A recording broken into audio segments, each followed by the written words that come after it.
Good afternoon, Melissa. Could you test your audio, please? Hi, can you hear me? That's great. Thank you very much. Good afternoon, Sarah. Could you test your audio, please? Sarah, could you test your audio, please? Can you hear me now? Testing, can you hear me? No?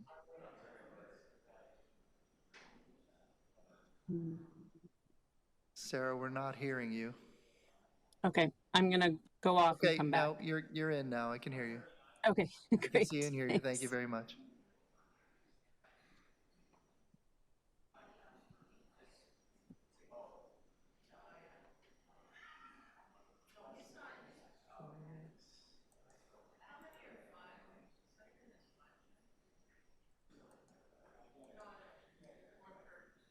Good afternoon, Phoenix. Could you test your audio and video, please?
All right.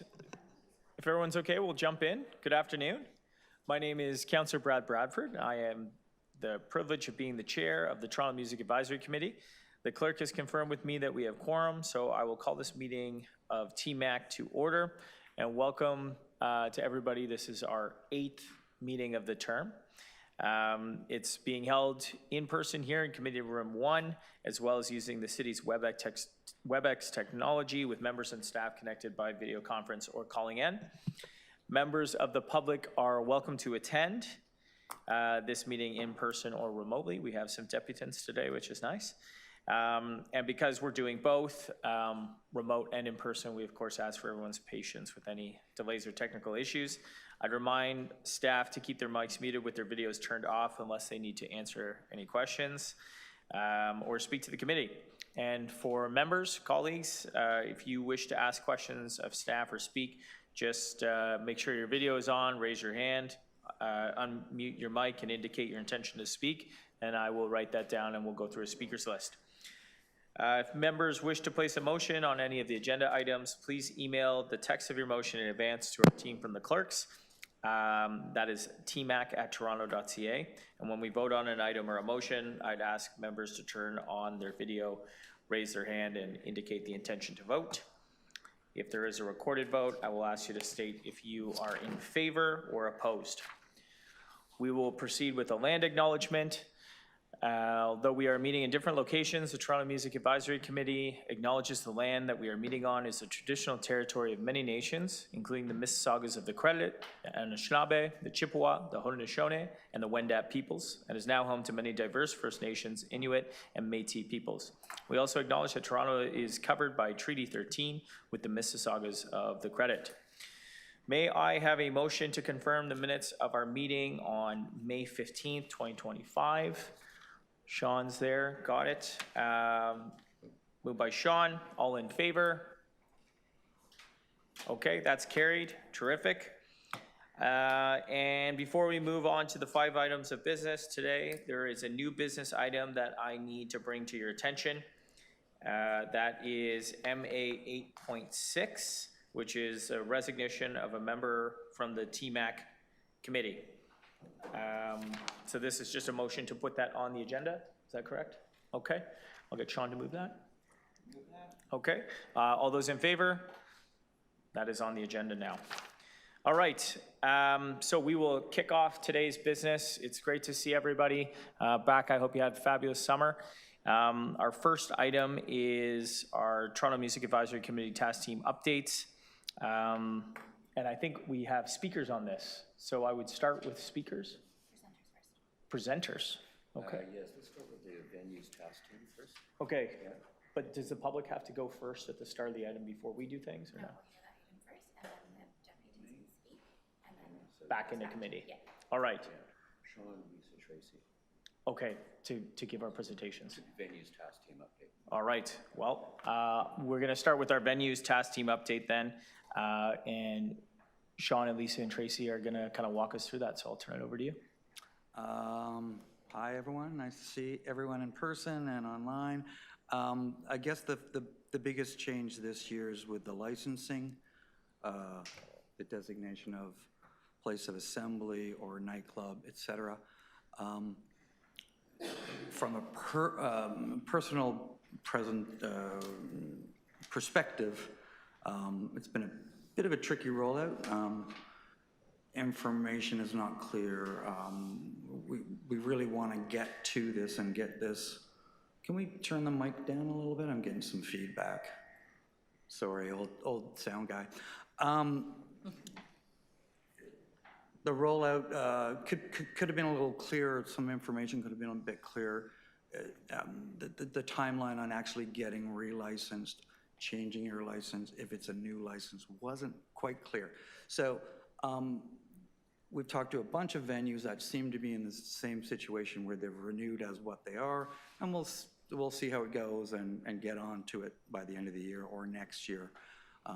So that's top of mind, and we just, I think maybe a meeting is in line to get some clarity so we can get businesses identified as what they are, and get the proper information. MLS enforcement has been going out, in my case at the Garrison, and delivered a "you need to be a nightclub license," which we are not, we're a live music venue. And it's just again, a bit of information or misinformation that we need to align and to move forward and get this program going, because it is important and it'll take the gray area out of what we have been operating as for many years. So it is important. It's just, there's just not been an alignment of correct information, and that's a priority that you know, needs to happen quickly so we can all get on board for license renewal season. We're January, so we were the first up this year, and the outline was not clear enough to, and the timeline to do it was not clear enough. So we renewed as what we were, with the intent of renewing in January under the new guidelines. I think that's kind of. I think Tracy and I are just going to share our experiences too. Okay, let's do that.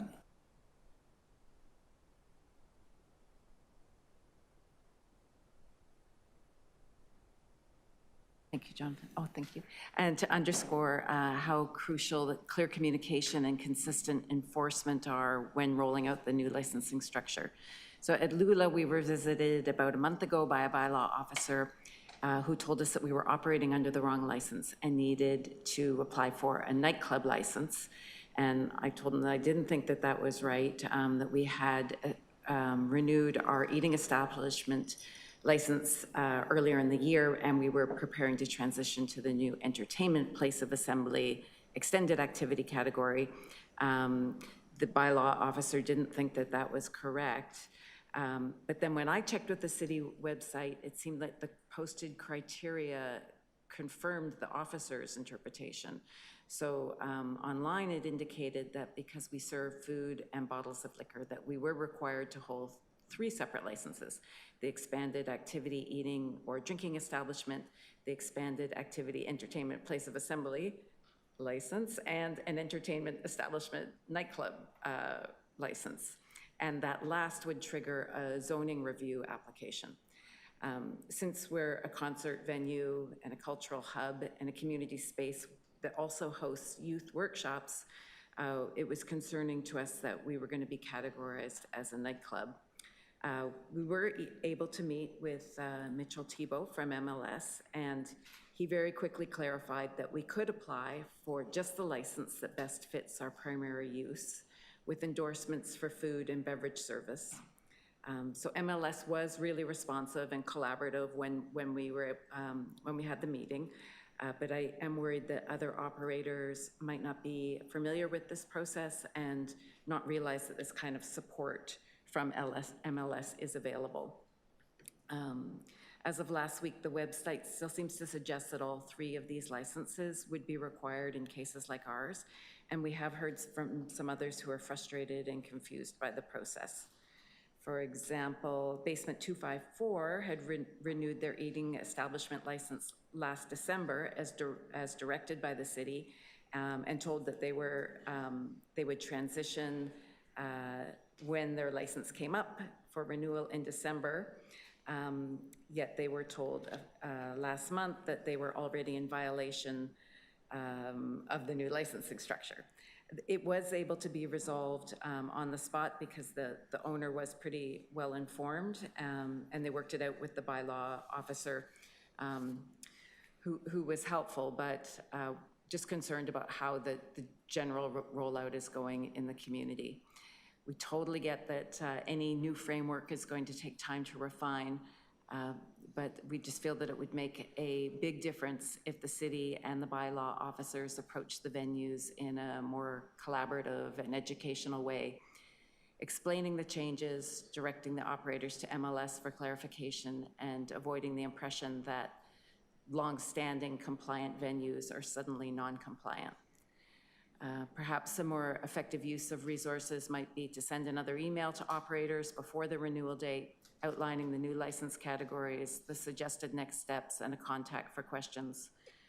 Proactive communication would help prevent confusion, reduce unnecessary site visits, and build trust in the process. The city had indicated that there would be a grace period as everyone adjusts to the new structure. So leading with clear communication, collaboration, and respect for the businesses affected will go a long way towards strengthening trust and encouraging future cooperation with the city and the live music and hospitality sectors. So thanks for the opportunity to share some of the concrete experiences that we've had. And I think Lisa wanted to talk a bit more about what her experience was. Yeah, I want to express my thanks to my colleagues who are a lot more respectful than I am, because I think this process has been a mitigated disaster, and I too want to thank Mitchell for trying to keep things on the rails, but the way this is rolled out has been completely contrary to what was intended in terms of new spaces that, or existing spaces that are bars and restaurants, having the opportunity to have more flexibility in terms of music. The Phoenix Concert Theater that has actually had an entertainment establishment, entertainment facility / nightclub license for 35 years, was visited by a bylaw officer a couple months ago who said that we were operating illegally, that we could not function as a nightclub in a residential neighborhood, that we would have to go through a zoning review, and that we should have received a letter to this extent. None of we received nothing. This was.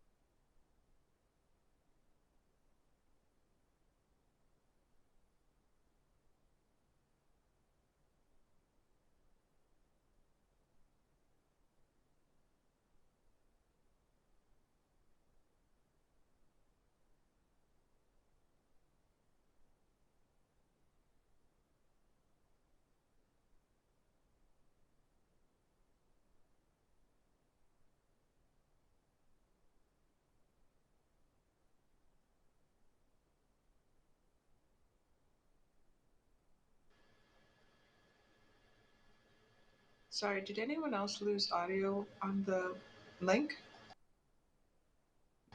Yeah, I was trying to go in the chat, but it's disabled. Yeah, same. Yeah, similarly. Thanks for flagging that. We'll just check in with IT here. Check, check. Is that better? It was on. You're back. Yeah, thank you. Got Okay. some thumbs. Thanks, everyone. Carry on, Lisa. I think I was intentionally muted.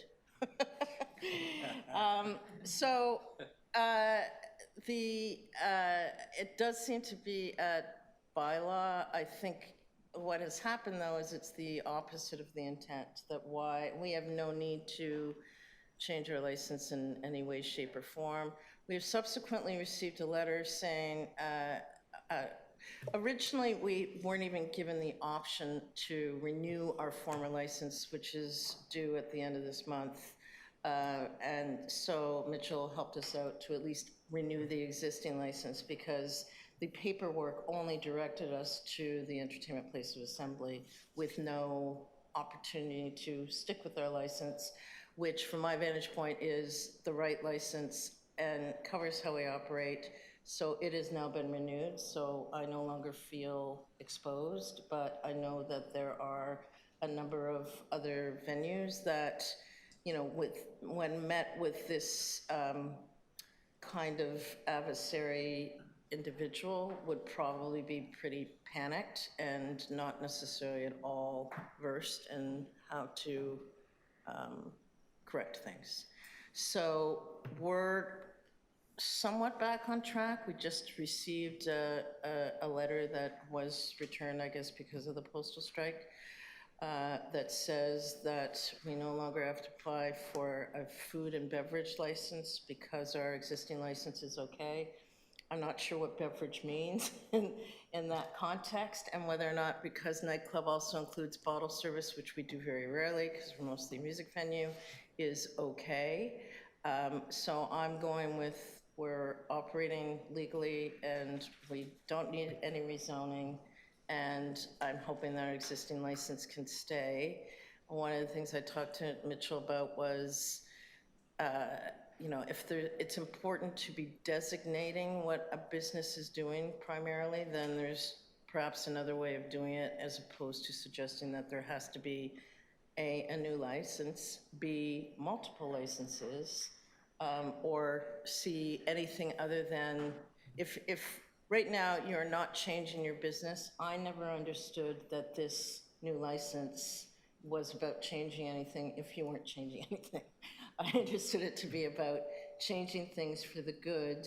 And unfortunately, what's happening out there right now is something that feels punitive to existing businesses that are just trying to operate. So apologies for my directness, but I am concerned that this has had a bit of the opposite effect after all the hard work people did on the planning side and music office, and we're now sort of stuck in a bit of a mess.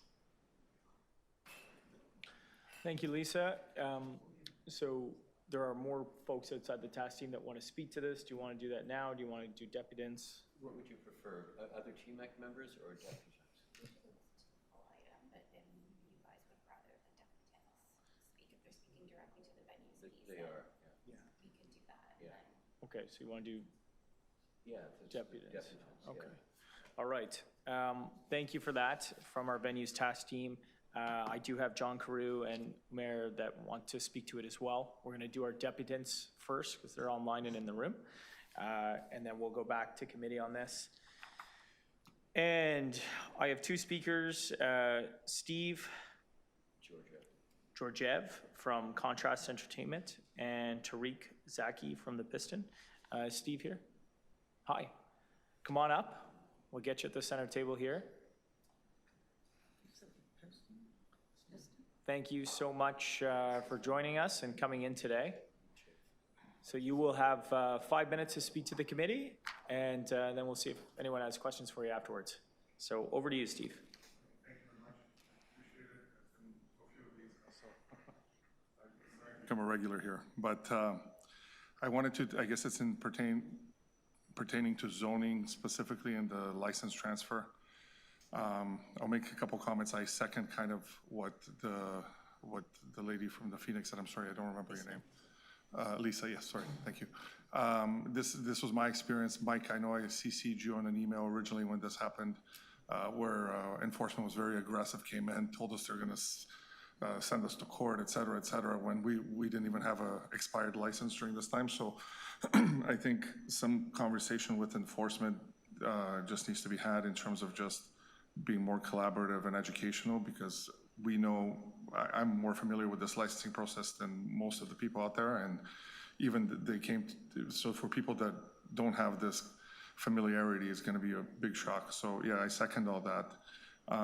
Second, for the zoning, I know this wasn't addressed before, and I'm not even sure if it's going to be possible to address, but second floor, we have a venue on the second floor, and this is something I've also addressed again with licensing and zoning, and when the definition in the city licensing changed for what a nightclub should be, it now puts us out of compliance, and there's no, we've been in the same venue for 15 years in compliance, and now we're out of compliance and nobody has a solution for this.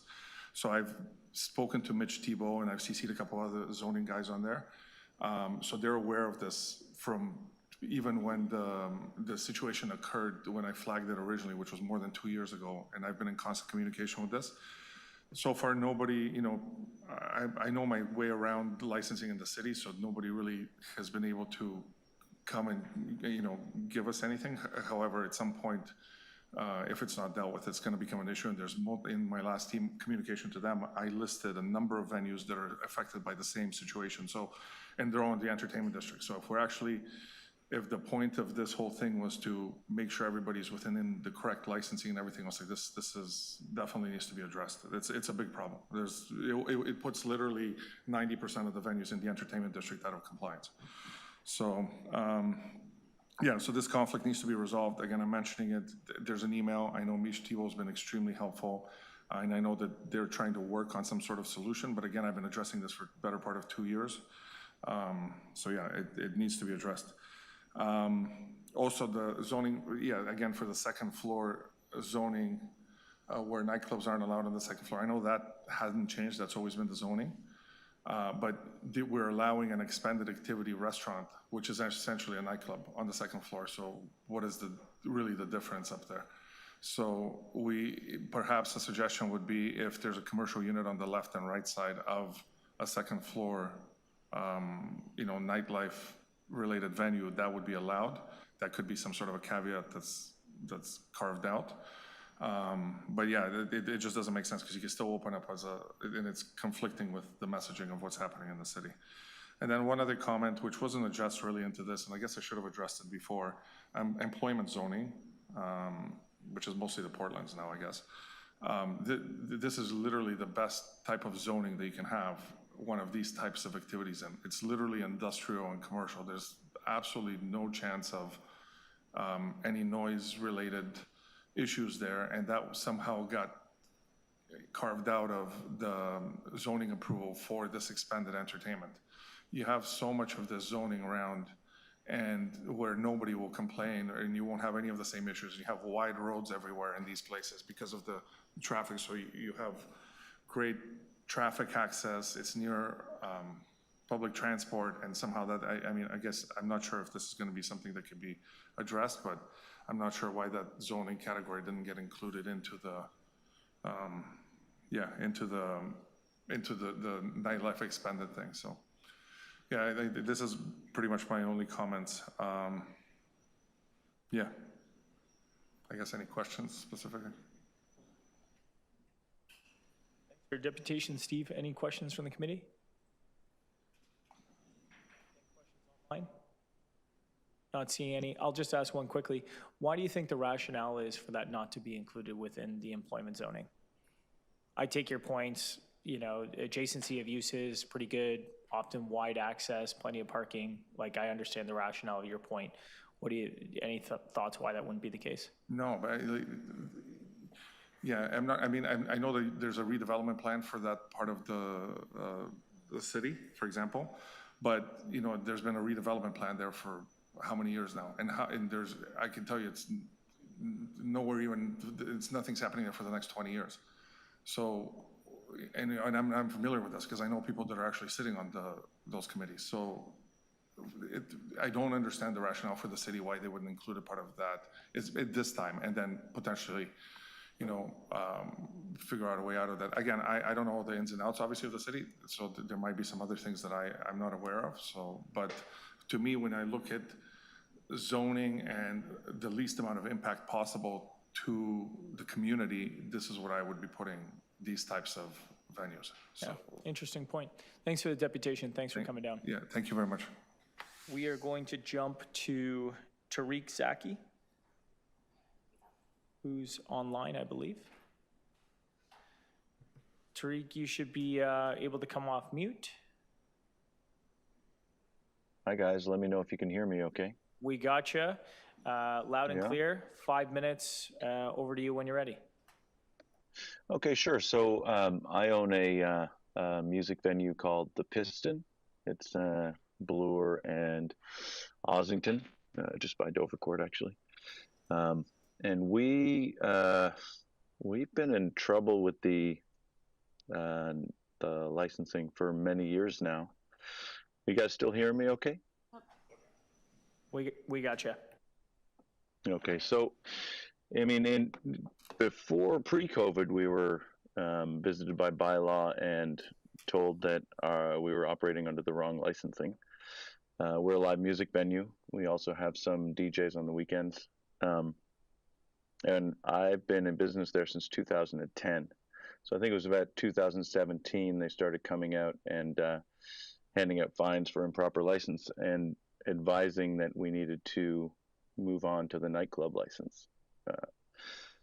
I was under the impression back then that we would not be approved and expressed that to the bylaw officers, but went through with the application and was denied because of the zoning review. So then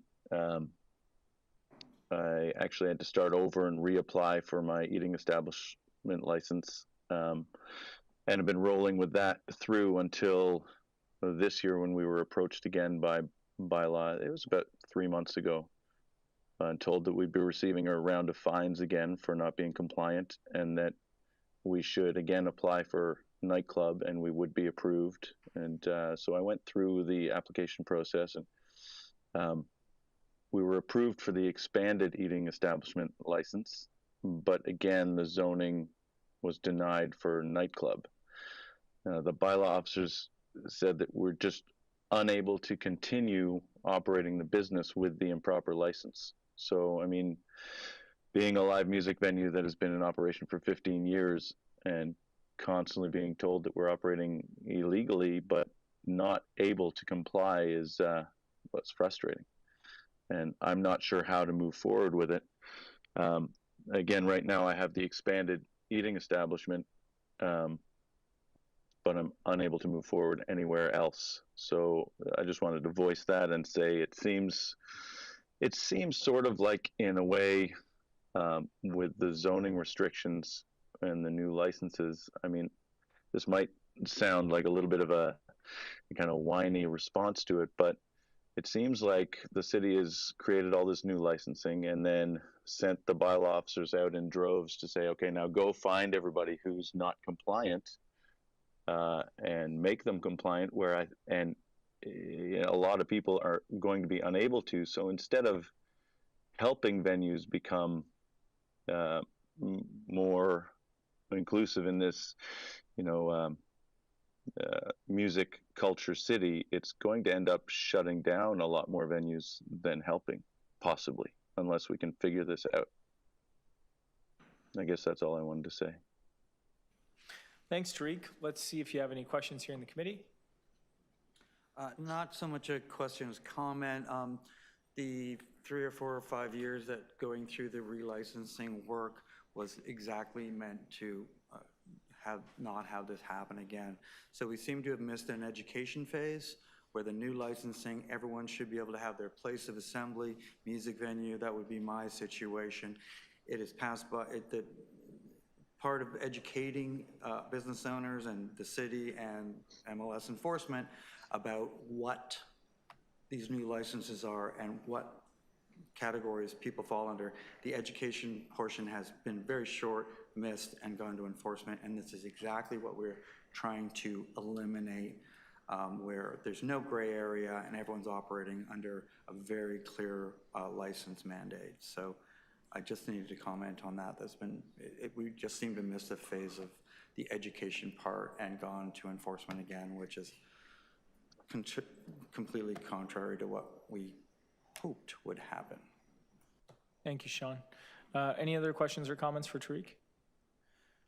Not seeing in the room, looking online. Okay. Well, I would just like to say, if you don't mind, that I don't think that it's a lack of education on my part. I believe that I was told by the bylaw officers for the last 5 years, and including recently, that nightclub is what I need.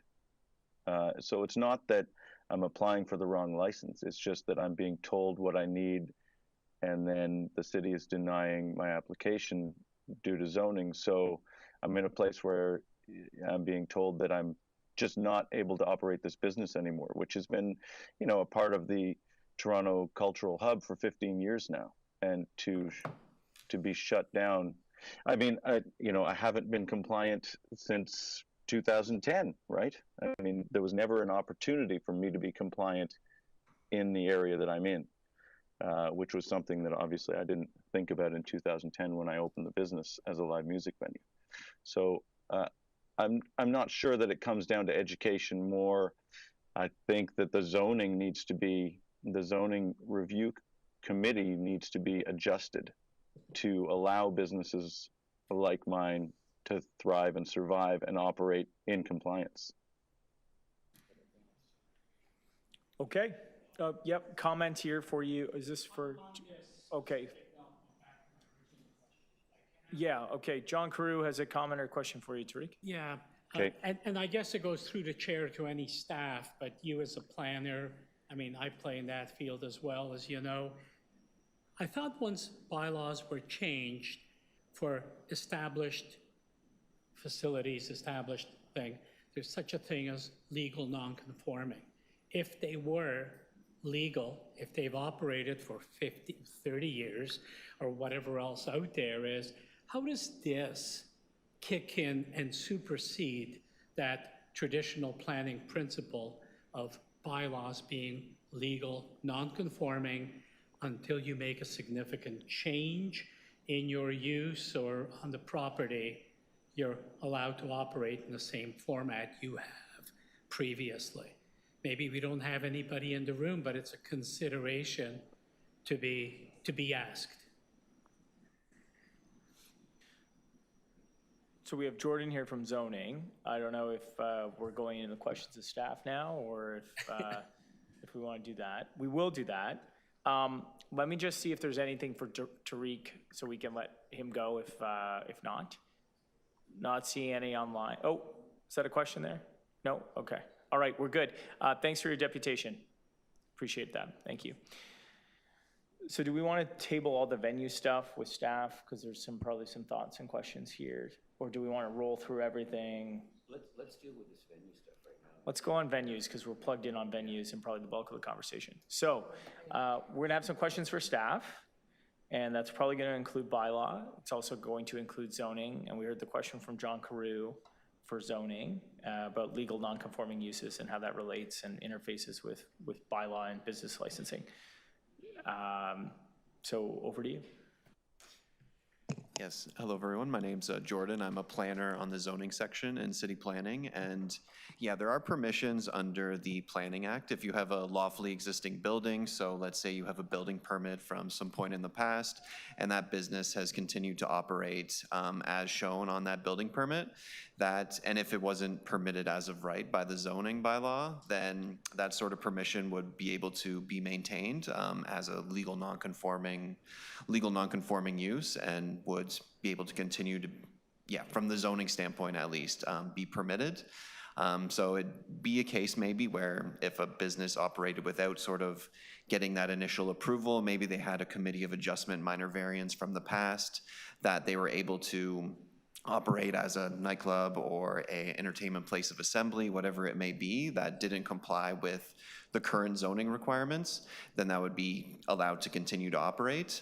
That's based off permissions for, legal non-conforming uses through the Planning Act. So it is a potential route. I know in a lot of scenarios, maybe there's situations where that permit was never gotten. They were able to operate almost illegally and prior to sort of being notified that it was not permitted. So if they did have all of the previous approvals and permits in place from a prior date and never ceased operation and continued to operate as shown on those previous permits or minor variance approval, whatever it may be, then it should be continued to be permitted from a zoning standpoint.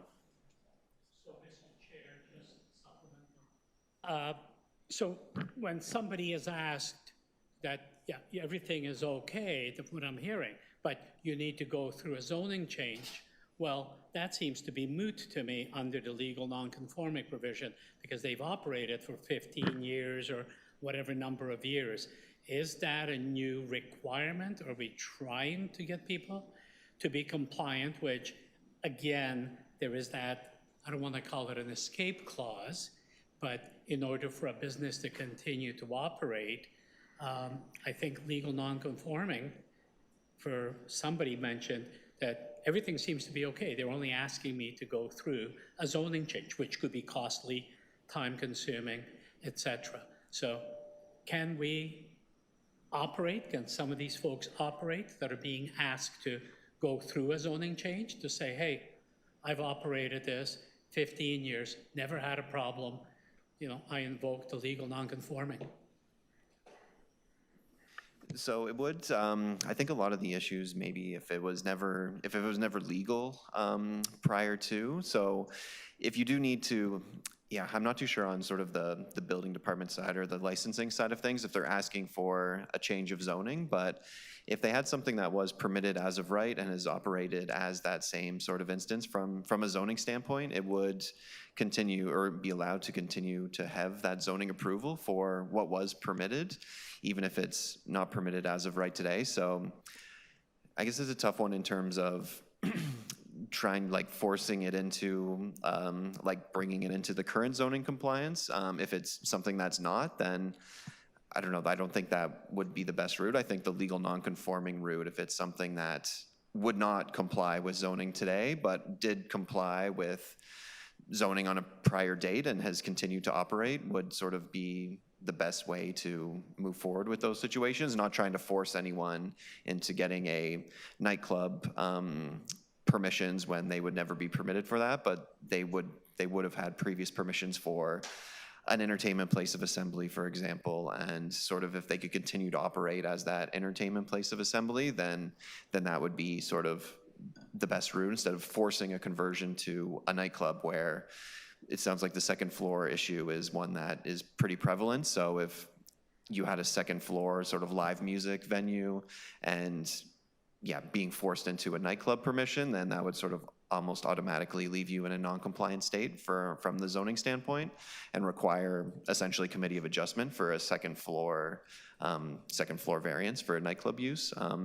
So I would say that, kind of maintaining what is lawfully existing and legal non-conforming would be the best route, and not forcing a change into a non-complying use, essentially. Thank you for that. And I suspect that each case is a case of new vote, history, they compliant at one point, etc. So I don't think we can take a broad brush and paint the whole industry with that, but really depends on what that status is. But I just found it somewhat interesting that we're forcing, zoning changes when some of these places have operated for years and years and years, and there was never an issue till recently. Thank you. Question for Tariq. What zoning are you under? You're on? Oh. Damn. Okay. Oh, wait, actually, for the record, I wanted to know what zoning he's under. He's on Bloor Street on a very commercial strip. I'm familiar with the FESTA. he is here now. He's back. Just wondering hi, guys. what zoning you were under that is not allowing the new licensing to fit in. Well, I'm looking at the examiner's notice right now. Your property is subject to zoning bylaw 569-2013. I'm not sure if that's zone CR 30. In the CR zone. CR. Be in the commercial residential zone. Mm-hmm. Which does have permission. So a nightclub is a permitted use, but it sort of does need to comply with those conditions. So in one of the conditions would be that it's not permitted to be located on the second floor. There are permissions for like mezzanines and washrooms on that second level, but a full dedicated second level would not be permitted. I'm not sure if maybe instead of a nightclub, a entertainment place of assembly would potentially be a fitting use as well, something that's more of a live music venue. That's something that you do have, there's no restriction on the second floor for that, so it might be something to potentially look at. Well, it says here on my review that it must be located in a non-residential building. Proposed nightclub is not located in a non-residential building.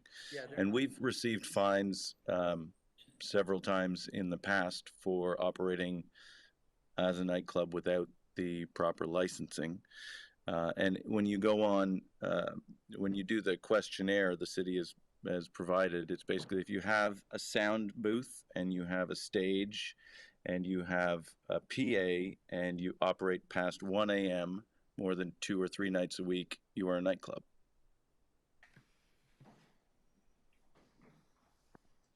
And you're not on the second floor, correct? No, not on the second floor, on the main floor in the basement. Yeah. And what is the issue with the second floor? Sorry, I wasn't familiar with what the deficiencies were for the application, but that, I guess, just was one example of sort of the nightclub restrictions. And also, another one is that a nightclub does need to be in a wholly non-residential building, so there can't be any dwelling units located in that building.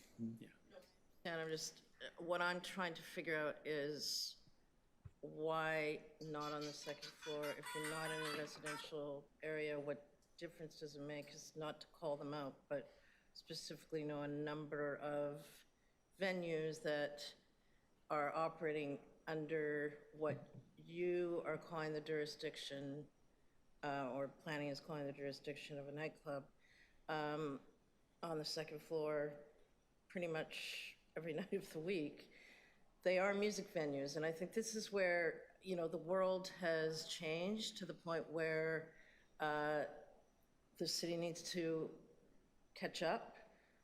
We do occasional events that go till 1 in the morning, but they might be, you know, Ethiopian diaspora that don't go out until midnight, and they're still there till 3 a.m. And it's a DJ, not a band.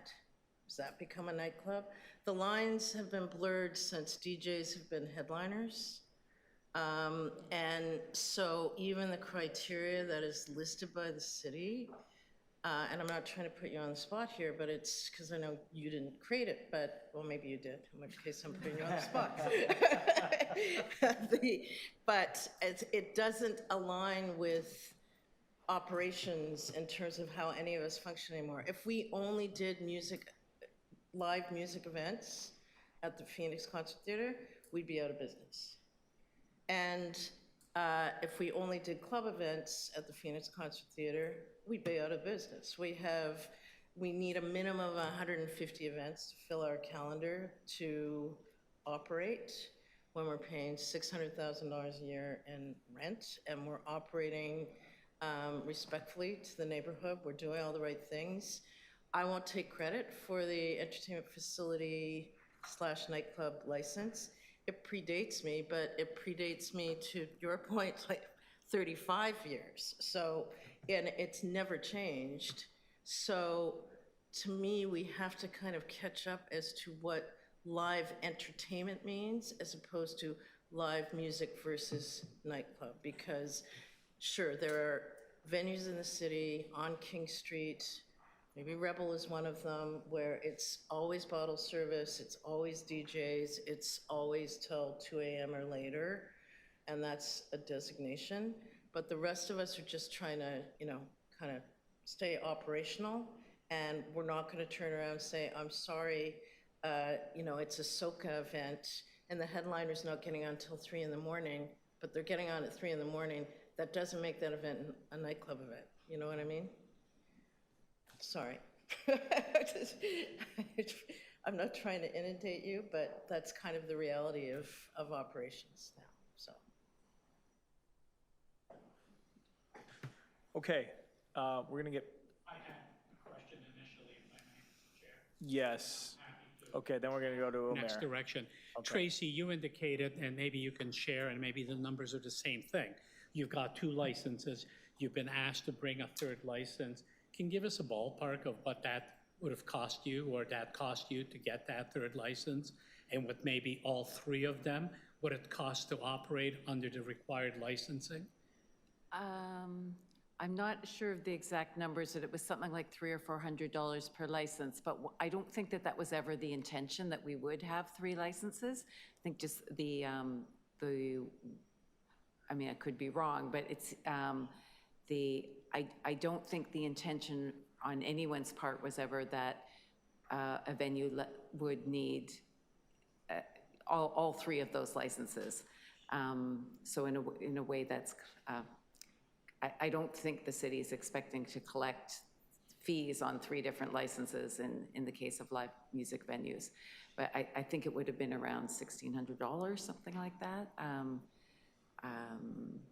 But I could be wrong. But it seems like these situations are exactly why the relicensing initiative was started in the first place, and we've either missed the mark or just things have not been communicated to enforcement in a really detrimental way. It's doing damage to the community. Yeah. Thank you. I'm just going to ask what the next steps are. It sounds like there's been a lot of terms, you know, nightclub, this venue, that venue, et cetera. And I don't know if there's clarity on anybody's part of what each one means and what those licenses are. I'm just wondering whether we can get licensing to come in and speak to that and clarify possibly the sideways that this might have gone. I just don't know if there's any action. I mean, we'll receive the report. Thank you much for the work that the committee's done. But at the same time, I think there is still a lot of gray and lack of clear understanding, Mr. Chair, that maybe we do need at least a report, if not a presentation, on what exactly that means. Yeah, and we have Anne and Joanna and Mitch here. Maybe they can speak to that in a second. I'm sure you'd like to provide some clarity. I'm going to go over to Umair, some questions for staff as well. Thank you, Mr. Chair. Thanks to the Venues Committee for this presentation and Tariq for his deputation as well.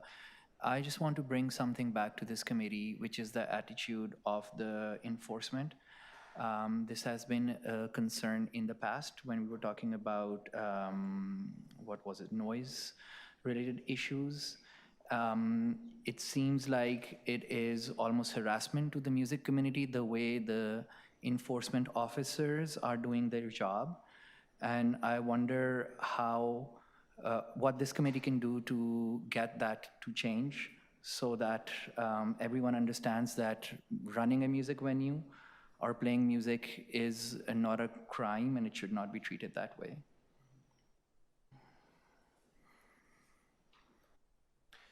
Thank you for that. Additional questions, comments? Yep. Deputy Mayor Malik.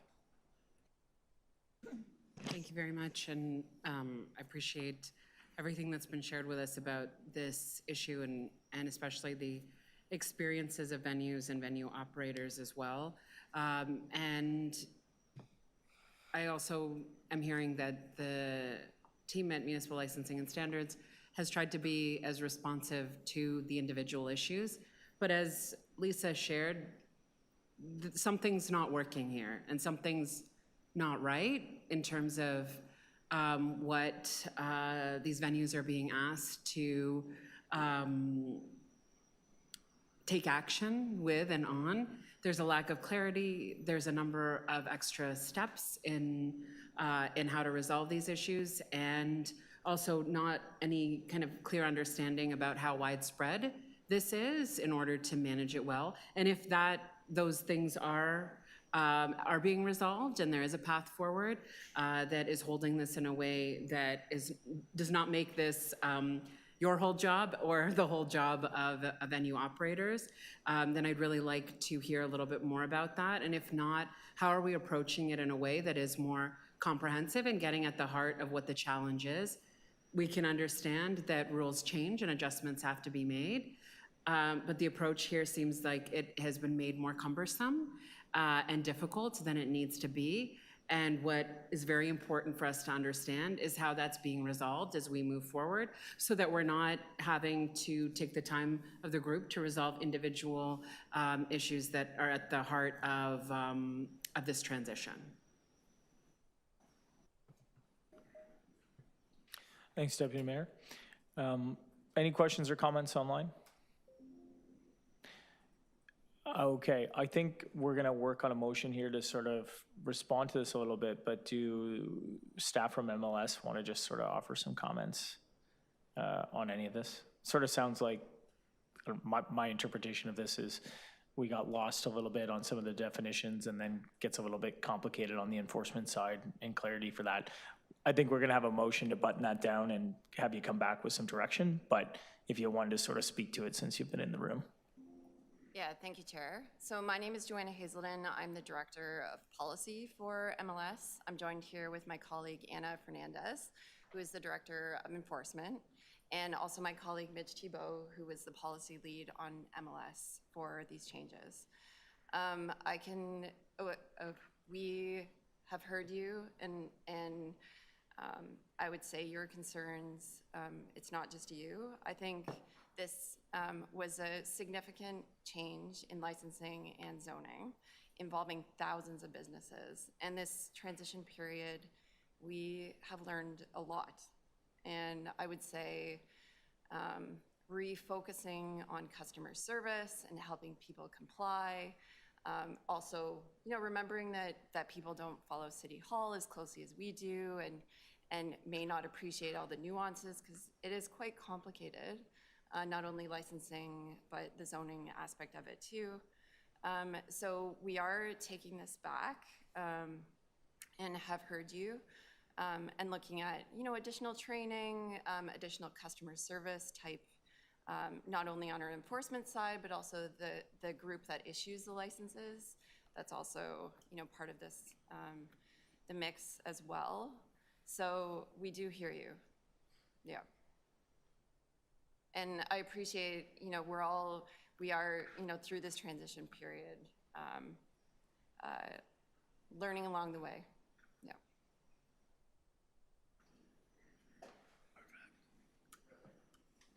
Terrific, thank you. And I think we're gonna, as we move into the other task tables, we're gonna work on some language here. I know Sean's putting something together, and we'll circulate with the committee and have you come back and sort of walk us through your thinking on those education pieces and how we sort it out going forward. If it's okay, in the will of the committee, maybe we'll jump to our next task team. Is that okay? Sorry, we just have one other thing, or I bring up this motion? I think because it's the item is all the task team, so we'll move it at the end of the item. Got it. Yeah, procedurally, I think that's how I gotta do it. So if that's okay, the next group that we're gonna hear from, great conversation, by the way, guys, and thanks for your insights on that, because you guys are front lines and dealing with it. And, best laid plans and intentions sometimes go awry. We're going to talk about new space, and I think Johnny's going to give us the update on this. Over to you, sir. Thank you, Chair, and thanks to my colleagues on the venues task team and all the deputants for this important issue that we started today's meeting off with. This will be a very short update from the new space task team. The task team regrouped recently, having not met as a group since last spring. This task team has a pretty wide mandate of supporting the creation of new space for music in the city. And due to this broad mandate, we decided we need to refocus our priorities and identify which members of city staff or external stakeholders we need to connect with to start actioning some of these priorities we made starting last fall. So this will likely involve, among other things, connecting with the city's project soundcheck team over the next month or two. So we hope to have a more fulsome update in time for our December meeting. And I want to thank all my fellow task team members, and also Benjamin Valquette. I want to give him thanks, an outgoing member of TMAC, for his contributions to the new space task team during his time on TMAC. And that is our report. Nice and tight. Thanks, Johnny. Yeah, look at that. People like that. Any questions on new space, Johnny and the team? Looking online, not seeing any. Okay, very good. Promotion and tourism. Sarah here? I'm up here on the screen. Where are you? Oh, there you are, right there. Beautiful. Okay, if you could take us through updates from your table. Sure, happily. There's two parts to this update today. One, I'm wearing my Destination Toronto hat, and I'll just give a brief update on some of the activity that's happened in the last quarter, and then shift to an open discussion with TMAC about some thoughts on promotion and building TMAC presence across the sector in Toronto. So starting off, updating on the events calendar. So folks have heard over the last few years the work that we've been doing on Now Playing Toronto as a single hub and resource for event listings in the city. Update is that on August 18th, we actually sunsetted Now Playing Toronto as a standalone website. It's now been launched as part of the destinationtoronto.com ecosystem and website under the banner Toronto Events Calendar. It's using a different system and tool called Cruncho to power those listings. So this platform replaces Now Playing Toronto. The goal is was to improve how events were submitted and discovered and promoted through integration with our own content ecosystem, as well as leveraging a new tool, an AI tool, which I'll talk about in a minute, Event listings remain free, and now I would say benefit from an easier submission process, faster publishing, and we continue to extend that syndication model to other select media and partner platforms. The events calendar continues to power the listings on Now Toronto, and we're in discussions with another major media agency to promote to more audiences. So that's the update on that. If I may just put on combined city and Destination Toronto hat to talk about Music Compass. I don't think anyone's stranger to this program around this room, but we renewed our partnership with the city to establish the Music Compass in 2025. And we put, as you may have seen, decals across the city in front of select music venues to try and build and increase awareness of that ecosystem, both with venues as well as listing lounges and record stores. Happy to say that we've seen a 76% increase in website visits through this expansion to additional neighborhoods across the city. I'm not bringing a fulsome report. Happy to bring that in partnership with the visitor economy team at the next TMAC meeting, but I just wanted to give a shout out to the group who've been building that. The decals continue to go missing. I think Dave Perry is spending a lot of his time sticking a lot of the decals across the city. Who knew those were such a hot item? But anyway, overall, I think the program has been a success in 2025, and we're thrilled to see that. I mentioned our 6 AI city assistant. So we launched earlier this year a new tool which serves essentially as a personal concierge for visitors. It's powered through WhatsApp and leveraging ChatGPT. And it essentially indexes our website, offering quick, localized recommendations and real-time translation for those that don't whose English is not their first language. And it connects users directly to neighborhood guides, the events calendar listings, and the articles that exist on our site. And then if it doesn't find the answer to that, then it goes beyond and it scours the internet as AI tends to do, and provides those answers quickly.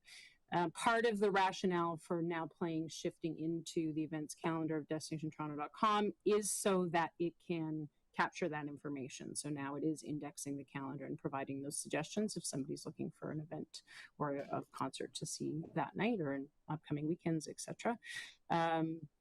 So we are expanding our tools for this. It's available on our site right now, but you'll start to see QR codes in the destination, and we do have the opportunity for partners to be able to showcase those things in their spaces if they wish, which leads into our deepening our strategy with visitor welcome and sense of arrival. Our welcoming reputation is one of our greatest competitive advantages in the travel space. And we're really focused on making that welcome more tangible from the moment visitors arrive in the destination. You may have seen, if you've walked by the MTCC recently, we have decorated the front doors of that building as a signal to that strong sense of arrival, and leverage the AI tool as well. So you can scan the QR code right there on that to find out things to do in the area and beyond. And we've got plans underway to extend those similar cues to airports, hotels, piloting at the Distillery District, and looking at other large gathering places across the city to build that sense of welcome. And speaking of sense of welcome, that's a critical part of our destination master plan. So many of you have heard of this work that's underway, and some of you have actually participated in our focus groups as well as our visioning sessions. So thank you to those of you in the room that have spent some time with this project. It's a long-term strategic roadmap, a 10-year roadmap to guide tourism development and positioning for the next decade. We're hoping to ensure that Toronto does remain globally competitive while fostering a community benefit. This initiative is funded jointly by Destination Toronto and FedDev Ontario. It's not Destination Toronto's plan, it is a collective plan. Again, many have heard us say this. Here to say that we are now in phase 4 of this work. We are in the destination strategy development, where findings from the extensive research of over, I think we had over 800 stakeholders participate in these focus groups and interviews and meetings. We're now putting that forward into those recommendations. So we're conducting visioning workshops right now. They're wrapping up this week. And we'll be completing the plan by the end of the year. So we'll be publishing that in early 2026. So music has come up a lot throughout those conversations, and some great recommendations will come out of that. So that's the DT report. Before we shift to the conversation, wondering if there's any questions or comments or feedback. Thank you very much. It was awesome information. My venues are participants in the decal program, where it's sending people our way, and we've seen a lot of engagement, and it's a fantastic thing that's fairly simple, and it does direct a lot of traffic our way, and I see people engaging. So kudos to you on that great work. I have seen them kind of half folded over. Maybe there needs to be a stronger thing. I know you thought people maybe were stealing them. I think they might be getting moved up with street sweepers and just general traffic and stuff. So there might need to be a different component. Hey, maybe we can spray paint on the sidewalk. The city would love that. Thanks for that feedback, John. That's great. Yeah, Sarah. One thing that changed this year with this program was that Destination Toronto shifted its membership model, which I think we brought forward to this group at a previous meeting. But membership to Destination Toronto is now free. And in order to participate in the program, we did ask venues to become members, again, no cost. Not everyone took us up on that, but by participating, you have that listing, you're included on the site, and then it builds up your presence from an indexing perspective for that AI tool as well. So it's a double win on that one. Sarah, where can we get replacement decals? Because beyond the adhesive, the one that's placed in front of the Phoenix, I know you were there last night, it's like smack dab where 1,000 people line up every night. And so it's already in disrepair. Got it. Just send a note either to myself or to Dave Perry, and we will address that. This year's program does end at the end of October as winter encroaches, and so we'll have to look at that for revisiting it for next year. Thanks very much. Any other questions or comments for Sarah? Looking in the room, looking online. Not seeing any. Okay. Thank you very much for that update. That's great. Good work. Okay. Those are the updates that we have scheduled for today. I think in subsequent meetings, our next one, we're back December 1st, I believe. We'll do more on the career development, artist health, housing, and advocacy and partnerships. I'm checking with clerks to see how that motion's coming, if that's coming. We haven't received it. Can I just jump in? Sorry, sir. We did have 2 parts to our presentation, so there is still a discussion that we need to have. Sorry about that. So let's go to the part 2, chapter 2. I'm gonna have to Back listen to you. to me for just a little bit longer. So sorry. We're here for it. Go ahead. Our group has met a couple times and had some conversations with Mike and the team at the music office, and wanted to now extend this discussion to the committee to see how TMAC can better show up more intentionally in existing music industry spaces.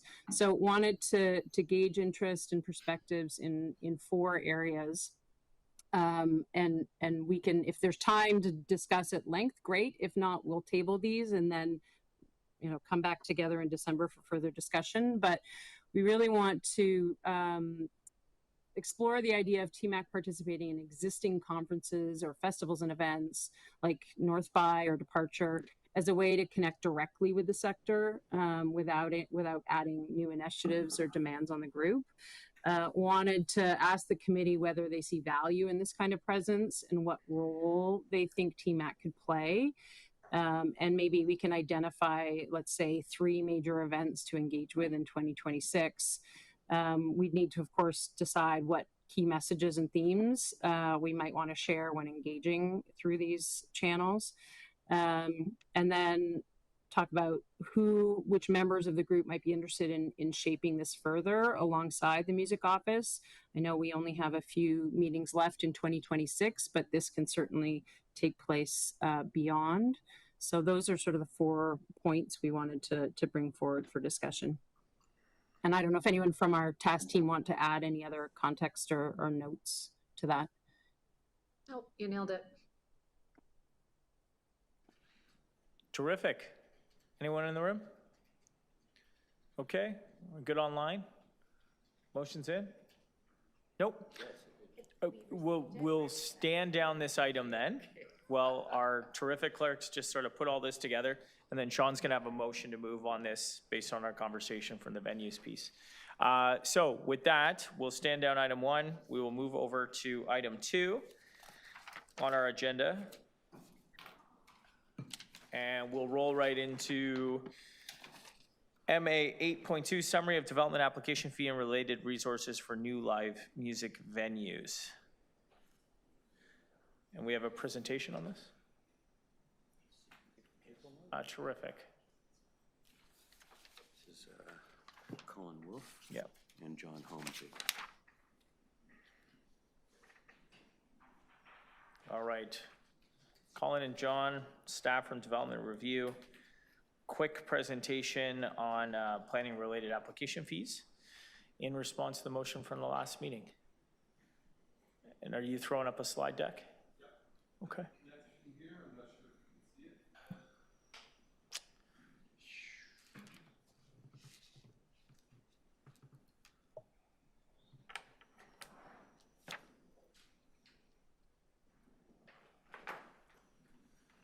Changed a little bit.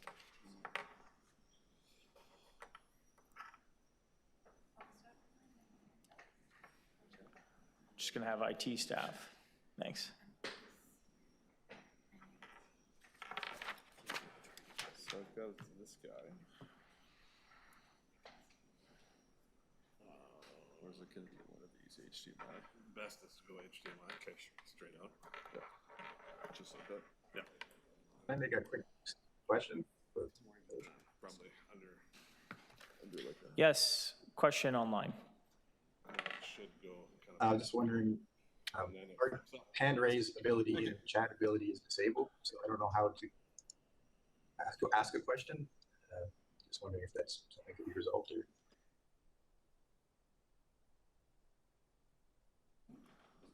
Sorry, I had a hard time hearing. Did you say you had a question about housing? No, the the ability to raise a hand in the online chat or have an online chat is disabled. So I don't know how we can communicate. So clerks are indicating there is no raised hand feature. Just unmute yourself and say that you'd like to ask a question. I do look at the screen. I'm actually looking right at it. So if you have a question, just like raise your hand or come off mic and indicate, and I'll put you on the list. If that's okay. Okay, thank you. And Colin's ready to go. We've got folks online. Can you see that?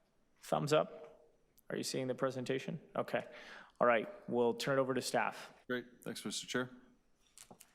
So John and I, my name's Colin Wolf. I'm with Waterfront Secretariat now, and I'm joined by my colleague John Holmesy with Community Planning. We are part of Soundcheck, a group that reported to this group that's kind of a side of desk initiative amongst different planning. We have a few other members in the room as well who are on this team. Something that we're trying to advance just as a kind of a passion project from a lot of planners and zoning folks, building folks who are interested in this piece. So today isn't a general update on Soundcheck, but I know there's some interest in where it is. So where the Soundcheck project is right now is we're very much in the research phase, and we're really looking forward to drafting, talking with stakeholders a little bit more, and bringing back some of our findings back to this committee when we're ready. But right now, we're deep in the research phase, exploring a few different avenues to protect and enable new venues. So that's where we're at. We are very much looking forward to coming back to this group, as well as individual operators, to get your sense of where things are going. So very much in our working phase with Soundcheck. So what today is about is in response to the motion around fees, which is a small part of what we are looking at Soundcheck. So today is in response to that motion. I'll walk you through a few pieces on that. So on May 15th, we heard from this committee some direction to take a look at associated fees related with planning application fees and other processes as it relates to live music venues. And so we're here to give a bit of a response to that. So today I'll look at a few pieces. One is a summary of what the fees look like, and there's different kind of, as I'm sure many of you are aware, different levels to those fees. We'll talk about the processes we have at the city to look and reevaluate those fees, and how we're kind of fitting that in the Soundcheck work programming. So I'm not going to read everything on this slide, but suffice to say, fees are not necessarily static. They are revisited semi-regularly, and there's different kind of, depending on the application in front of us, there's different fees associated, and it also depends on the nature of activities proposed. So I'll point to a few key pieces here. For an official plan amendment, for instance, if you need a major land use designation change to allow for enable a music venue, you're looking at in and around a $220,000 fee. A step down from that is looking at zoning bylaw amendments for major changes in height or density and sometimes use, looking at about a $60,000 base fee. Site plan control, many venues are subject to that as well, $41,000, as well as minor variances and others. Also worth pointing out that live music venues are subject to licensing fees under entertainment place of assembly, and there's application fees and renewal fees.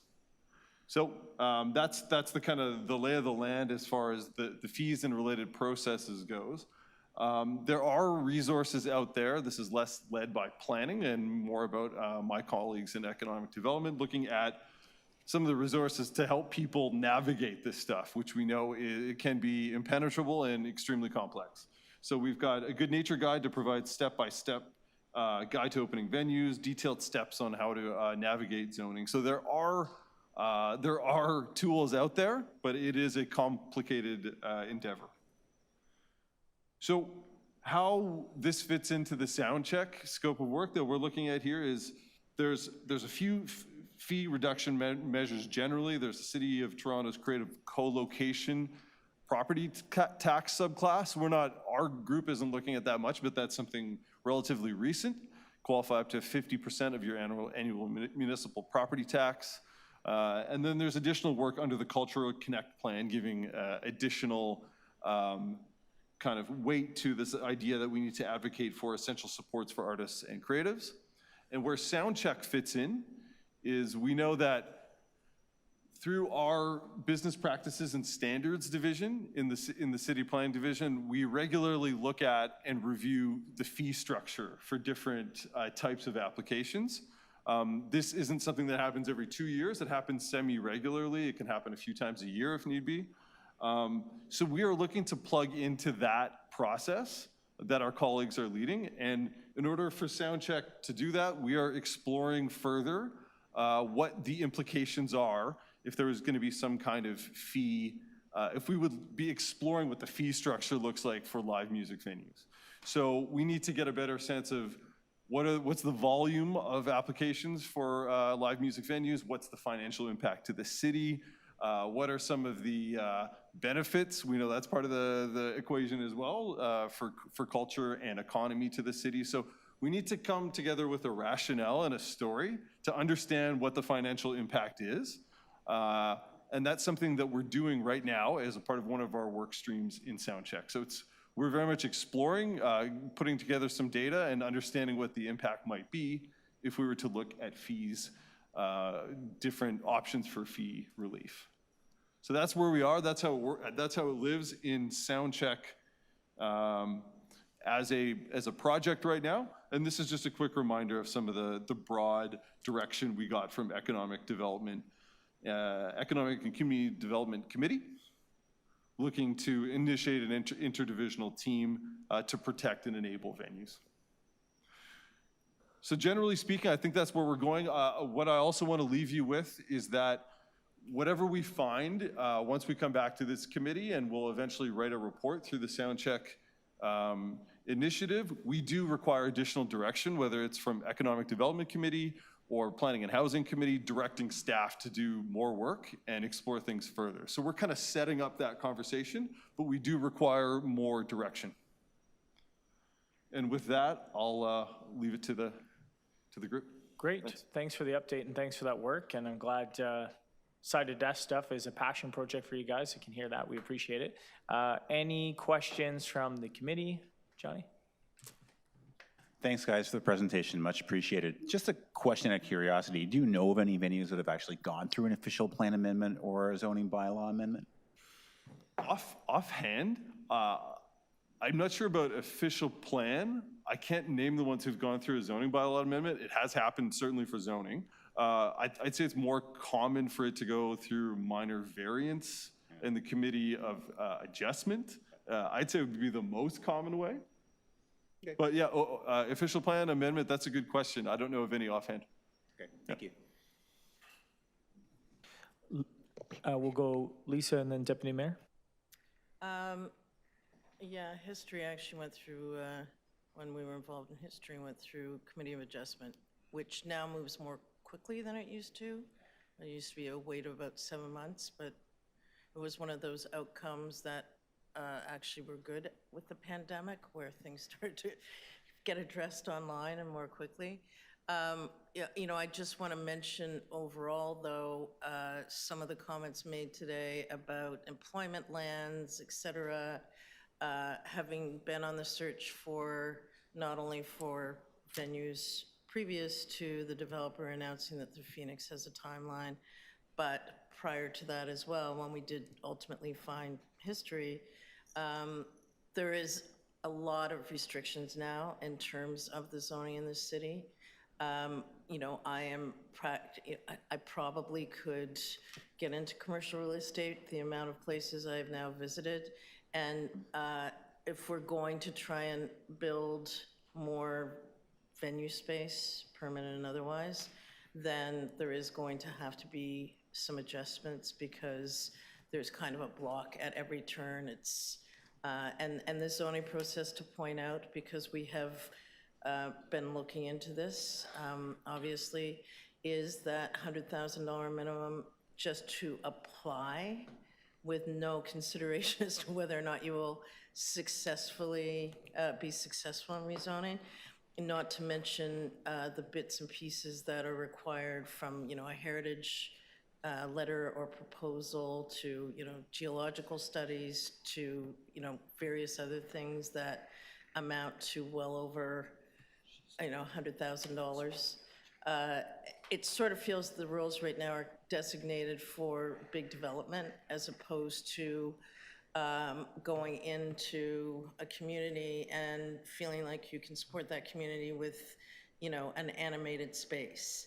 And while I understand that these monies are a big part of what goes into the coffers of the city to be able to operate the city, you know, I challenge the assumption that that should be put in the hands of a local independent venue operator versus somebody that is building out 48 stories. There's a lot of that money to be had.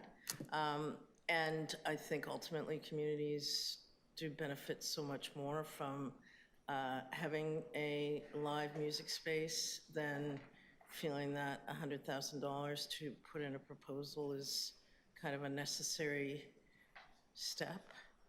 It's really just a barrier to entry. And I think even since our last meeting, we lost the Imperial Pub, we've lost Velvet Underground. We're losing more than we're gaining, and so there's got to be some sort of expediting of new possibilities, or we're not going to see any Canadian-owned venues left in Toronto? Thank you, Lisa. Go over to Deputy Mayor Malik. Thank you very much. And as you know, the project is of great interest to me and so many of the live music venues in our downtown. So my first question is just to what degree this group has been engaged in your consultation and in your research phase? Right now, we're in a moment in the project where we've narrowed down what the scope of, as you can imagine, I'm sure you take up in this committee a lot, there's a breadth of different issues that you can go deep on. And so we've kind of narrowed down a few issues within our scope, and now we're in the stage of trying to get, whether it's draft tools together or draft directions. Once we have a sense of pulling that together, and then we kind of vet them internally, and then we kind of take them out for additional consultation, whether it's with this group or individually with operators. So we're kind of in the narrowing down stage. I don't think we have enough in hand to, at this stage, to socialize with this group yet, but we're getting there. Okay, I guess I would just note, given the direction from the original motion, plus everything that you have heard from the discussion here, to ensure that the members of the Toronto Music Advisory Committee are a part of the work moving forward, to whatever degree, even as you scope it. Around this table, there's a lot of expertise and engagement with the city and leadership here. It would be a bit of a miss to not include this committee and the chair in that work moving forward. My other question is just actually based on the direction, and I did actually send a message before earlier this week before we met just about this. But there is listed a report back in Q3 of 2025. So we have passed that window. So is there a revised time frame when we can kind of expect the phases of the project and a potential report back? Something we're working out depending on how the timelines align with a few parallel initiatives, one being the fees piece. So it's going to depend on how we can connect with it. There's other pieces as they relate to zoning that are also in motion. So I think it makes sense for us to connect into existing initiatives as a bigger conversation where we can. Also recognizing that, again, this is none of our core work. So I think it's kind of advancing maybe a little bit slower than we would like, but we're doing everything we can with the volunteers around our team. So I think what we are hoping to do is report out sometime in early to mid 2026. And that's going to depend on the outcome of some of the research and how fast and how fruitful some of the conversations we're going to have externally too. Thank you, Deputy Mayor. Over to you, Sean. I'm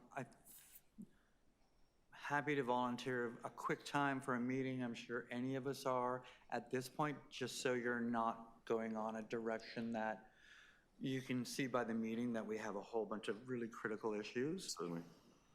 In each department that the people represent here. So happy to have a 1 hour, we can get on a Zoom and just go bang, bang, bang. And then Jonathan, each group can identify their really priority things. And that's going to help you in identifying your work, and we're very grateful for it. It seems awesome, and thank you, Councillor, as well, for getting involved. But we are ready and willing there to provide some information. Great. We'll trust that you guys will make that connection then and have that conversation. Any other questions, comments? Looking online. Okay, not seeing any. I just have a quick motion here. Colin slipped in at the presentation at the back half there that he was looking for direction to continue this work. And this is a motion asking them to continue to explore the options and impacts of reducing development application fees for proponents in this space for live music venues. And I think that'll give an opportunity for Sean and Johnny and others to engage and sit down with you and provide you the direction on what's helpful. And then you can come back and report back to the committee at our first meeting in 26. Okay, everyone okay with this? Okay, all in favor? Show of hands. Looking online? That's carried. Terrific. Okay, we're done with item 2 then. Because we have staff presentation here for item number 3, and a roll right into that. This is another presentation from staff. No, it's external. No, external. This is Ray Williams. Thank you for joining us. This is the president of Music Marketing, Inc., who will present on the IMSTA FESTA, an annual conference bringing together international music software community and their end users. Thanks so much for coming down to City Hall today and speaking with TMAC committee. Do you have a slide presentation? Sure, you can just speak to us. So we will turn the floor over to you. Thanks, Ray. My name is Ray Williams, and Chief of IMSTA. I'm not sure how many people here are there, but most of the music that you hear, maybe 99.9. I think some of us are just having some difficulty hearing online. Gotcha. Raise your mic on, little red light. Yeah, okay, now you can hear that? Yeah, okay. Just thanks. My name is Ray Williams. I'm here from IMSTA, and I'm not sure how many people are aware 99.9% of the music that you hear is made on a computer. There's very little music that's played live to your ear or live to a tape. The tape era finished in 1997 with Livin' La Vida Loca by Ricky Martin. Now, ever since that time, the music software business has grown into a multi-million, hundreds of millions of dollar business annually. And again, I don't think most people in Canada or in Toronto realize that Scarborough, Ontario is actually the hub of music software worldwide. So the vast majority of music software that's sold in the world today is based out of hubs and digital systems that are located in Scarborough, Ontario. Did anybody know that? I did not. Now, as part of the education outreach for the software community worldwide, we have an organization called IMSTA, which brings together all the companies, and we do an education program for anti-piracy or piracy education, as we like to call it today, where we talk about buy the software you use. And we do this all over the world. We've just done it in New York last weekend. We've done it in London, England. We've done it in Berlin. We've done it in Miami. And 2 weeks from now, we'll do it in Shanghai. And then a couple weeks from that, we will do it in Dubai, and then finally in Seoul, Korea. And these events are about bringing people together that use this software, mainly young people. The 54% of the people that show up are between the ages of 16 and 35. 92 or 93% of them are male. These are very difficult people to bring together, but they all come for IMSTA. And the events are all free. There's a background message of buy the software you use, which is, don't steal software. Software is very, very easy to steal, by the way. And the counterpunch for that, the other side of it is a lot of education. So what we try to do is explain to them how to use these complex, some very deep music software tools like, Pro Tools and FL Studio and Auto-Tune and Melodyne and products like this. These are products that allow you to perfect recordings that you could do right in your bedroom. So everybody here has access to a laptop, so now everybody has access to a recording studio. It's that simple. You just need the correct software.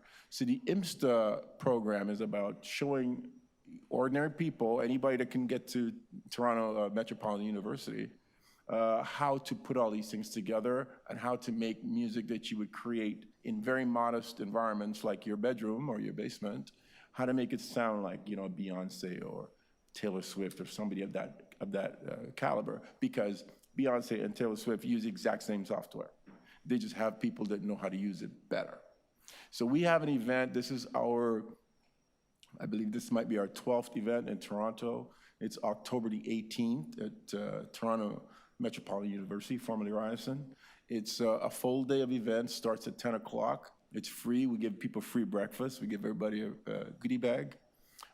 There's going to be, Young Guru is going to be our keynote. He's Jay-Z's longtime production and mastering engineer. He's going to talk about music, about the business, how they make those records, and what they do, how they record the vocals. It's really a way to just sit in on a legendary character who's been in the industry at a very, very high level for a long, long, long time. Following him, we have a gentleman named Rafa Sardina, who is the most decorated recording engineer in the world. This man has not one, not two, not three, but 19 Grammy Awards. Unbelievable. He's going to be at 2 o'clock. He's talking for a couple hours. And then we'll finish off the main room with Kevin Little, who had the great song Turn Me On quite a while ago, but he's still a very successful artist. He's coming in. All this is free. It's first come, first serve. People could register. And in terms of the numbers, last year we had T-minus, 2 years from then we had 40. We expect to have about 1,400 people there again this year, maybe a little bit more because of Kevin Little. Maybe we'll get about 1,900. We have put 1,900 people into what was Ryerson at the time when Dave Pensato was here. And so we'll have a lot of these people show up. We will be on probably CP24 or something. We have Kevin Little come up, and people will. It'll be a great event. So we'd like to basically come out of the shadows. We've been doing this for a long time. It's funny that when we were in Chicago, we were on the television there. We have a major budget that's given by the City of Seoul, because in Korea, the music business is such a very important thing. And in fact, we have a listening component. So there's a songwriting competition and a song review segment of the event, which is extremely popular. And I really want to talk about this because this is very important. There are, in the city of Toronto, I don't know, 500,000 or 600,000 guitar players. You might think that's a lot. I think it's a lot. There are, out of those guitar players, probably 200,000 songwriters. And 45% of the people that show up to the event have some kind of songwriting sort of interest or aptitude, and they want to get better. So we, from 12 till 6, we'll have a thing called song reviews. So we line up 6 or 7 expert songwriters. One of our members actually is on the Songwriters Hall of Fame for Canada. And they'll sit there, and one-on-one, there's a huge line of 6 lines, and people come bring their music, and they'll just listen to it privately. And then they'll give you feedback. And the beauty of this event is you can bring a very, very bad song to this event because no one will ever hear it except for your reviewer. And the conversation is, across the table, so some other people might hear. But generally, it's the first constructive feedback a lot of people have outside of their family and their friends. And why am I saying this? Because Eli Brown, who we invited as a guest to talk about production because he worked with Drake, when he came to the event, he reminded us that as a 17-year-old, an 18-year-old, he used to come to the event, and he learned a lot from Young Guru and so on. So we had a full circle moment. Also in Korea, we had a gentleman named Lee Chung-woo, who was 19 years old, walked in, produced this incredible song with this young girl, and they won the contest. He was 19 years old. He beat a lot of people older than him. And then we have a bigger contest for the entire world. And he had now to beat the people that won in New York, Berlin, London, Los Angeles, Toronto, and so on. And he did beat them. So at 19 years old, he won the global contest. And there was a feeding frenzy in Korea for him. And now I think he has a yacht, and he has produced a lot of big K-pop records. He was discovered at IMSTA FESTA. So this is an institution that we created right here in Canada. IMSTA started in Canada, started in Scarborough. It's global in its reach because the software fraternity is global. So most of our developers are in Germany, Europe, there's Latin America, there's few in Asia. And so we represent all of them. but this event now has become a very important event in Toronto. Like, we have people that travel from New York. Like, we saw people last week in New York who were driving up here to come to IMSTA FESTA. We have people coming in from Montreal. We have people coming in from all over the GTA and the Golden Horseshoe, of course, to come up to Toronto. So we just want to sort of get on the map and announce ourselves. We've been self-financed. We do everything ourselves. We raise money from our membership and people that exhibit there. We have a lot of in-kind support, like Ryerson and TMU for many years had actually given us the space for free. They can't do that anymore, but we find a way to make things happen. And I want to thank the Toronto Music Office for actually, listening and hearing and helping us a little bit this year. We really, really appreciate that. So that's why I'm here. And I just want to say that IMSTA FESTA is October the 18th. It's a Saturday. It's free. It starts at 10 o'clock. I invite every single person who's here to come, especially if you know people that are interested in music. You cannot miss this event. It's an incredible event. Thank you. That's terrific, Ray. Thanks very much for coming down and sharing that. I think you got a few questions or comments from Lisa. The location this year is where? It's Toronto Metropolitan University, 80 Gould. So that is Dundas and Church Street, that area. Right, but which building, in the old? The creative, oh yeah, that's a good question because it's a massive complex, right? It's the creative school. Creative school. Yeah, we have the RT Arts. They used to have, And it's all in the one space, or it's all in the one space over 3 floors, yeah. Right. We'd have 40 companies exhibiting. We'd have about 30 master classes, and we have 3 mega sessions. So those are the ones with Rafa Sadina, Jay-Z, and Kevin Little. And it's over how many days? Sorry? 1 day. Just the 1 day? Yeah, we can only do 1 day. Yeah. And the website is? IMSTA, IMSTA.org. Right. And you can see where we're going next. Yeah. So we have shows coming up in Atlanta, and the final one is in Seoul, Korea. Excellent. And we have an event a 4-day event in Shanghai. Yeah. Congratulations, it's really impressive. Thank you. Yeah, this is fantastic, and I think it's something as TMAC that we could really use some more input on. I wasn't aware of this, but I'm going through your website now. I also record as well. This is fantastic. This is great.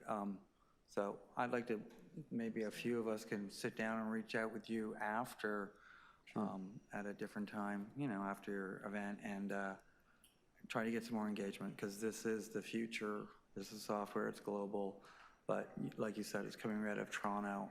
I'm super nerdy that way, and I wasn't aware of it. I don't know, Jonathan, like this is in our wheelhouse. You're a nerd. Wavelength, come on. But we'd really like to engage some more, because this is super cool. The thing is, the people there's no barrier to entry. This is the magic of the event. There's no cost, there's no barrier. So anybody can come, and the people that come cannot go to other events. Like the other events in Toronto, some of them are $500-600. The other major events are in the United States. So you'd have to take a plane, and a lot of people just can't access those events, the NAMM show and the AES show and things like that in Los Angeles. But a lot of the same information you get right here in Toronto for free, or in London. Same situation in London.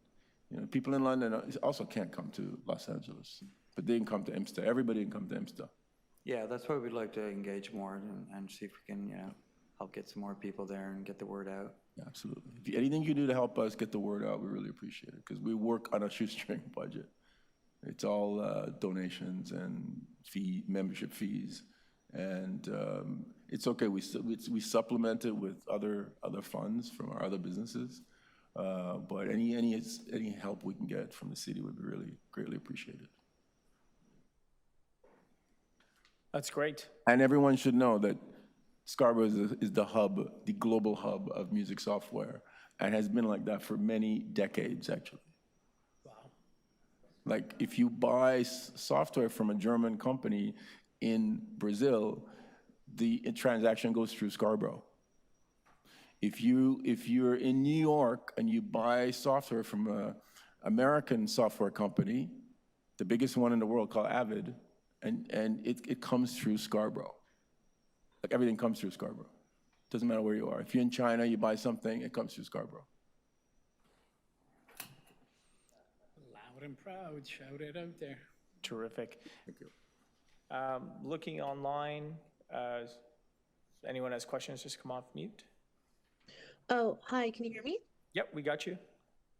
Yeah, I mean, I just want to make a quick comment that I think this is exactly the kind of initiative and event that our task team was describing wanting to get involved in. And I feel like this is just almost like a really poetic example of just ways I think our team as a whole can think about what it means for us to have a presence at an event like that.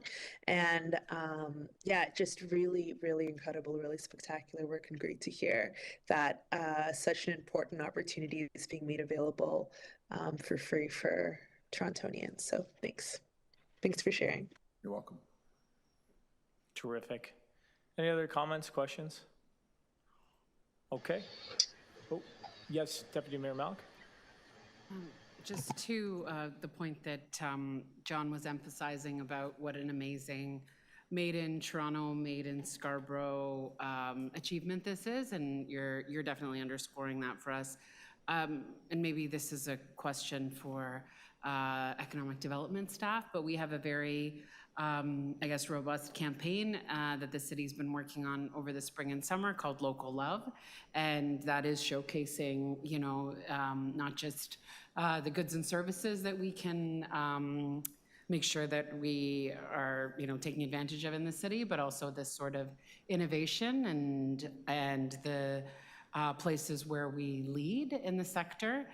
So has there been, I don't know, a question for you, has there been that engagement with the campaign or with the team behind it? And if there is staff here that might be able to respond to that or help make that connection, because I do think this is a really great celebration, an opportunity to share what you are opening the doors to the opportunities of, and to, you know, ensure that we can align it with some of the work that we've been doing.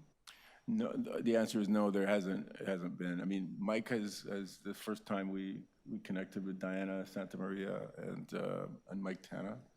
And but before that, we to be honest, we haven't really been seeking anything. The last time we heard from City Council was John Tory sent a letter when we first started in 2014, I think, in Toronto, because this event started actually in Tokyo, and you know, we just moved it around, but it started in Tokyo when Apple wanted us to do this at their headquarters, so that's where we started. But our day job, we're computer programmers and musicians.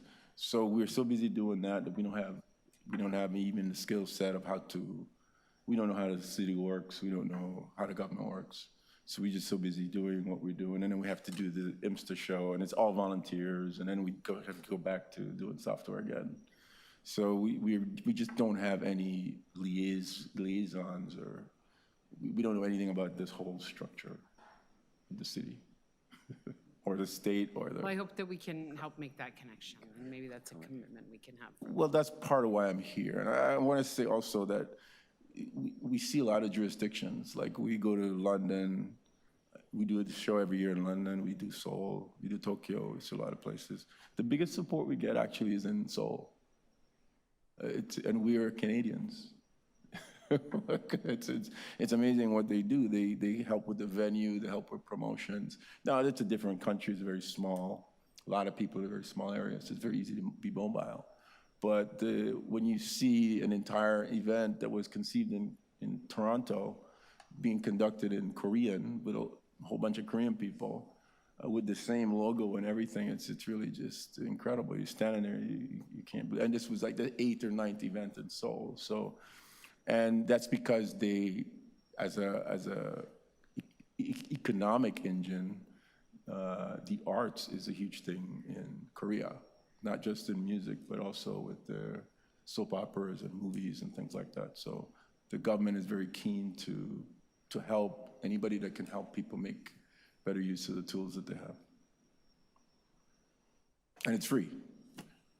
I'll just add a quick comment, Deputy Mayor. As Ray said, the first contact I had was early this year. I plugged in my phone into Google Maps and drove up to visit Ray in Scarborough, and was really impressed and amazed. And Diana Santamaria from our economic development staff, at the time working in business growth services, now working very closely with Pat Tobin, and I both thought the best thing to do to support Ray's efforts was to connect him more thoroughly with the music ecosystem here in Toronto, which is partly why Ray is here, and Ray attended an event recently at Stack Market as well, connecting with the industry, and we're looking to do more of that kind of thing. That said, I'll also connect with Pat afterwards to see if the Love Local campaign can in some way, in one of its iterations or manifestations, help out with the type of things Ray's doing. I think first step will be, I know some TMAC members are planning to attend on October 18th at TMU, so we can see what opportunities go from there from within the industry. Again, thanks for coming in. Thank you. Really what we need is just, for TMAC members, any skill set in terms of helping young people, especially with career planning, the ones that wants to go in the sort of music or arts field, any knowledge about like contracts and any career-oriented, because they're very young, they all want to be, this person or that person. And not so many artists, but they want to be producers, and they have some kind of skill, but they just need to navigate that other unknown, and they're young and they have a lot of anxiety and things like that. But anything that we could help with the career side would be fantastic. Yeah. Terrific. Thanks so much for coming in, Ray, Thank you, and sharing that. Everybody's very impressed. Appreciate it. Thank you. Is there a motion to receive the presentation? Okay, let's have a motion to receive the presentation. Lisa, we'll move that. All in favor? Carried. Terrific. All right. Just quickly, if we can, to wrap up item 1, we'll just go back to that. Do we have that motion ready to go? This is Sean's motion to address some of the issues on the venue side. He worked with MLS staff. And if we can throw that up on the screen, Sean can move the motion. Request the General Manager, Economic Development and Culture to consult with the Executive Director, Municipal Licensing and Standards, and the Chief Planner and Executive Director, City Planning, and bring forward an update at the December 1st, 2025 meeting on clarifying zoning and licensing definitions for venues presenting live music, including DJs, and aligning communications and outreach to bars, restaurants, entertainment venues, including live music venues, with the collaborative approach to businesses presented by city staff during the night economy review consultations and town hall in 2024. Terrific. So Sean is moving that. All in favor? Looking online, there's show of hands. I think that's carried. And then do we, item is amended? That's it. Done. Item 1 carried. Terrific. Thanks, Sean, and thanks everyone for the discussion on that. That will move us in the right direction to make sure we get some answers on the questions. We'll jump to item 4, which is just I think this is just quick scheduling. Yeah, with dates. Yeah, so this is just the dates on for the balance of the term here. Meeting scheduled for Monday, February 9th at 10 a.m. and Monday, May 25th. So these are 2026 dates. Have to move that. Okay. If everyone's okay with that, then we'll just do show of hands to receive the item and the dates. Okay, looking around online, everyone's good. Okay, that carries. Do we want to do 5? Do you have a few updates for us? Okay, this is MA 8.5, updates on new and ongoing music office work from Mike Tanner and Jacqueline. Thanks, Chair. I'm going to pass this over to my colleague Jacqueline Tam in Music Office for a little blow-by-blow on the recent networking event at Stack Market. Jacqueline? Thanks, Mike. Yep, on the 24th, we met at Stacked for our second version of the Breaking Down Silos networking event. We had almost double the attendance of last year. So we had over 100 people come out, all from different sectors of the industry, for an intentional night of networking, and had everybody join together, had something to eat, and then got into smaller discussion groups that were put together with people from all different sectors. So the point would be that you would meet people that you wouldn't normally come across, with the hope of building relationships for future collaborations and business and all those good things. So we had a really good 30% of folks write to us after saying how much they liked the event and how many people they met and how much they expanded their network. So this will definitely be a part of our ongoing work in terms of building relationships across sectors for years to come. That's it. Thanks. Terrific, and thanks for doing that. Any questions or comments? Deputy Mayor Malik? Yeah, thank you very much. It looked like it turned out great, and we also heard from some of the attendees. And just, I guess, observing that there was such a difference in terms of engagement and participation from last year. Can you share a little bit about what was done differently that kind of invited that sort of interest and involvement? Yeah, for sure. So last year was the first time we did it. And so I think we had used our TMAC members to give us their list of folks who they thought should attend. We also really curated it so that it wasn't, we didn't have executive directors there, not a high, manager level, or folks who are just starting out. It was really drilled down to people who are, sort of the meat in the sandwich, who are doing the boots on the ground kind of work. So last year, it was everybody's list from folks from TMAC. And then this year we did that again, but then we also invited everybody who attended last year to give us their suggestions for folks from their different parts of the sector. So, and I think also because we had such a successful event last year, so many people were like, oh, you definitely have to come to this. So I think that there was such a jump in attendance. Maybe also because last year was in June and this year was in September, there's all the scheduling variables, but I think because we established a really good idea of what we were trying to do last year, that people really were excited to come and meet people in a really low pressure way. I think for me, putting together the event, just saying, oh yeah, you're invited to a mixer, come get a drink and you talk to whoever, it just, I've been in the industry for 20 years and that still gives me anxiety. So this was, we're gonna put you in small groups, so it's a really low pressure way for you to meet at least 30 people that you would not have met before without having to awkwardly introduce yourself to random strangers. And I think people really responded to that. So I think that was a part of the jump from this year, from last year to this year. All right, and just looking online, any comments? Okay, thanks very much, Jacqueline. Thanks for doing that. We all appreciate it. Mike, thanks for all your hard work. Receive on that, motion to receive on item 5 there, the update. Okay, that carries. And then our last item, item 6, which is the new business. And this is a, I don't know where the paper went, but it's the resignation. Yes, with regrets. Yes.